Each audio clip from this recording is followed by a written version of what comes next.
প্রিয় দর্শক, ইসলামী বক্তা ও সাবেক জামাতে ইসলামের নেতা আল্লামা দেলোয়ার হোসেন সাঈদীর বিরুদ্ধে নির্যাতনের মাধ্যমে মিথ্যা সাক্ষ্য দিতে বাধ্য করায় সাবেক প্রধানমন্ত্রী শেখ হাসিনা সহ ৪০ জনের নামে আন্তর্জাতিক অপরাধ ট্রাইব্যুনালে অভিযোগ করেছেন তিন সাক্ষী। আজ চিফ প্রসিকিউটরের কার্যালয়ে এই অভিযোগ করেন তারা, এবং ওই তিন সাক্ষী হলেন মাহবুবুল আলম হাওলাদার, মাহতাব উদ্দিন ও আলতাফ হাওলাদার। তাদের পক্ষে অভিযোগটি দায়ের করেন সুপ্রিম কোর্টের আইনজীবী পারভেজ হোসেন।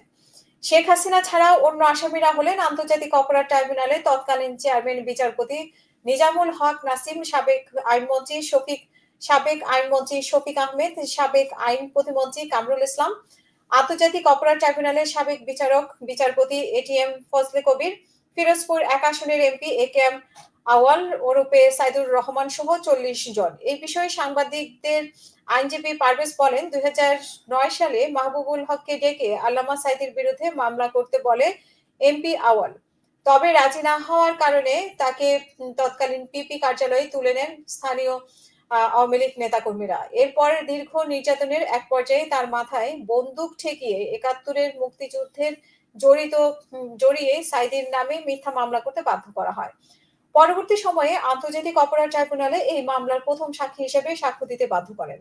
তখনও তাকে যাত্রাবাড়ী থানায় অধীনে কথিত সেফ হোমে এনে ভয়াবহ নির্যাতন চালানো হয়।